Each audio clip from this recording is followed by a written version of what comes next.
Voltamos falando de eleições. 11 deputados de Mato Grosso trocaram de partido durante a chamada janela partidária. Um deles, o deputado estadual Allan Kardec, migrou, deixou o PDT para se filiar ao PSB e assim disputar uma vaga na Câmara Federal. E é com ele que nós vamos conversar ao vivo agora aqui no Jornal do Meio-Dia. Boa tarde, deputado, e seja bem-vindo. Boa tarde, Lúcio. Boa tarde, Camila. É um prazer estar de volta aqui no programa. Deputado, a Camila acabou de colocar aí, o senhor deixou o PDT, foi para o PSB e quer se eleger deputado federal. Agora é uma eleição difícil, porque o coeficiente eleitoral deve passar dos 160 mil votos para eleger o primeiro deputado, né? Sim, é um desafio grande, é um desafio que nós já estávamos preparados para ele. A gente está aí no segundo mandato de deputado estadual e a chapa que foi formada no PSB, ela já faria sem a minha participação. E no PDT, nós ficamos até o último momento falando com o presidente Lupe na tentativa de formação de uma chapa de estadual. Estadual são 25 candidaturas. Nós tínhamos ali 8 a 10 candidatos e nós não conseguimos avançar. Os partidos maiores buscaram esses nomes e ficou fervilhando em torno disso. Então, a mudança para o PSB, ela se deu um estudo sobre a chapa, com a possibilidade de viabilidade e a disputa de federal, não de estadual. Se fosse para estadual, ficaria no PDT e nós organizaríamos a chapa no PDT. O PDT hoje está sob o comando do Lilo Pinheiro, vereador da capital. Temos o vereador Ícaro Reveles em Várzea Grande. E continua firme e forte, deixamos com a casa bem arrumada.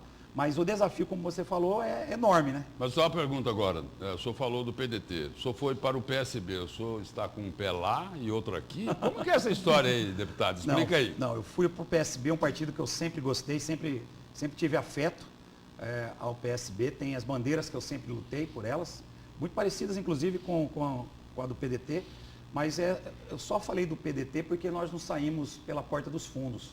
Nós organizamos o PDT. Eu deixei muita energia lá dentro do PDT. Hoje tem sede, 68 vereadores, ajudamos a construir. Então eu saio com a cabeça erguida da construção que foi feita no PDT. E no PSB, vou para construir junto com o presidente Max, junto com o presidente Carlos Siqueira Nacional, com o deputado Eugênio. Nós temos hoje uma bancada de 3 deputados estaduais e com a liberdade de estar falando do Plano Nacional de Desenvolvimento, defendido por Ciro Gomes, que eu farei essa defesa também em Mato Grosso. Deputado, inclusive sobre isso, Lúcio mencionou que, mas o senhor está com o pé ainda no PDT, Logo na segunda-feira, ao depois oficializar a afiliação ao PSB, o senhor chegou a dizer que continuaria apoiando Ciro Gomes, que é o candidato à presidência pelo seu partido anterior, que é um contraponto em relação ao apoio do PSB, que deve formar ali para a eleição à presidência uma chapa com o PT, certo? Ou seja, apoiando o ex-presidente Lula. Como que se deu isso, O deputado Max Cussi ainda sinalizou que não seria bem assim, O deputado Max e o deputado Eugênio, eles estão muito tranquilos com a minha posição. Tanto é que há 3, 4 meses atrás, eu convido o deputado Max e o deputado Eugênio para ir ao PDT. E o Max deixou sinalizado, olha, se houver federação, eu vou, junto com o Eugênio e com alguns prefeitos, ao PDT. E naquela ocasião, ele me fez o convite ao contrário. Falou, mas eu quero saber se você tem condição também de analisar o PSB. Eu falei, ainda não, vamos deixar do jeito que está. E o deputado Max foi um dos 5 presidentes estaduais que votou contra a federação. E o deputado Max, ele desde a eleição passada, um eleitor do Ciro Gomes. Nós convivemos, falamos com o Ciro, falamos ao telefone. O projeto Ciro, não pela pessoa, o projeto que ele tem escrito, publicado em livro, é um best-seller, O Dever da Esperança, Plano Nacional de Desenvolvimento, é algo que a gente tem que ter como livro de cabeceira. Então eu defendo essa ideia para o Brasil. Então eu acho que vai estar muito tranquilo. Eu acho que inclusive em vários estados o PSB deve ir em primeiro turno com o Ciro.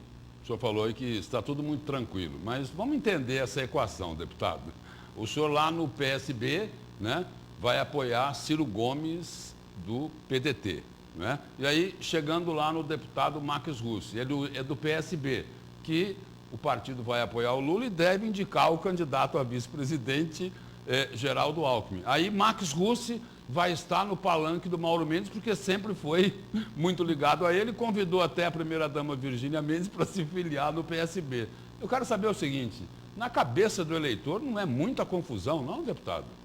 Lúcio, a confusão está dada com tantas candidaturas colocadas. Inclusive, agora a gente tem a possibilidade de a união entre o B, PSDB e Cidadania, que já fundiram, e o MDB com uma candidatura só. Então, o B é União Brasil. O B é União Brasil. Então, por exemplo, se isso acontecer, o governador vai ter que ter um candidato a presidente, que não é aquele que ele tem no coração. Então, eu acho que ainda não O que ele tem no coração é Bolsonaro, é isso? Eu espero que seja. Parece que é, né? Eu espero que seja o Ciro. Eu espero que seja Ciro Gomes. Mas uma coisa é claro aqui. O projeto nosso para federal, ele vai estar fazendo defesa do desenvolvimento econômico de Mato Grosso com justiça social. É essa a ideia. A ideia de que nós façamos um debate sobre isso. Um debate, por exemplo, que está colocado aqui sobre a mesa da Câmara Federal de retirada de Mato Grosso da Amazônia Legal. Sobre a situação que nós estamos vendo dos preços altíssimos do gás de cozinha e do combustível. Então, nós já estamos preparando novos debates, né? A gente já tem muito trabalho prestado na Assembleia Legislativa e o foco vai ser esse. Vamos esperar a convenção até para que realmente haja a definição em convenção. Se o Lula for para a candidatura, se realmente o Alckmin será o vice do Lula. Então, acho que a gente tem esses 3 próximos meses de muita confusão, Lúcia. Deputado, aproveitando, né, o gancho dessa prestação de serviço, né, com foco aí no desenvolvimento, gostaria que o senhor falasse rapidamente sobre a Comissão de Indústria e Comércio, né, que é presidida pelo senhor, instalada há pouco mais de 20 dias ali, foi dia 15 de março, se não me engano, e com foco em Cáceres, né, no programa de gás natural da Bolívia, a questão da zona de processamento de exportação. Qual será o foco dessa comissão? Acelerar os processos de industrialização e melhorar os processos de comércio. Tenho falado aqui em Cuiabá com o Júnior da Verdão, o Júnior Venceslau, e com o Gustavo também, o nosso presidente da Fiente. Mas o foco é Cáceres, porque nós estamos com crise de abastecimento do gás.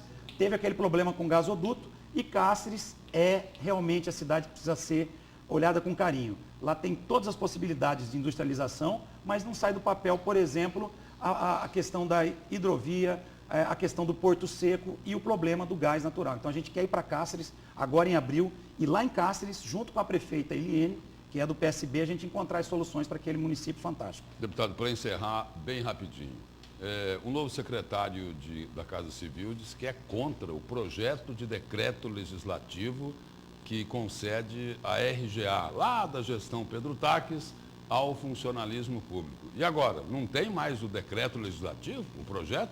Tem o decreto legislativo e nós estamos trabalhando para que na próxima sessão nós votemos o decreto legislativo. O Rogério Galo, que vem para a Casa Civil, ele tem um olhar todo voltado para a questão das finanças do governo. É importante esse debate, mas agora ele tem a função política. Ele tem que entender também que agora na Casa Civil ele precisa dialogar com os ambientes políticos, entre a Assembleia Legislativa, Tribunal de Contas, deve cuidar um pouco menos do cofre. Né? Agora, o seu substituto Pimenta, que está qualificadíssimo para isso, vai cuidar do cofre e o ambiente agora para o Rogério é um ambiente político. E eu desejo sucesso para o Rogério. Deputado, obrigado pela presença e pelas informações aqui no Jornal do Meio-Dia. Eu que agradeço, Lúcio, agradeço também Camila. Obrigada. E já parabenizo o Lúcio pela elegância de sempre e essa gravata que provavelmente não fala português. É o terno todo. Obrigada, deputado.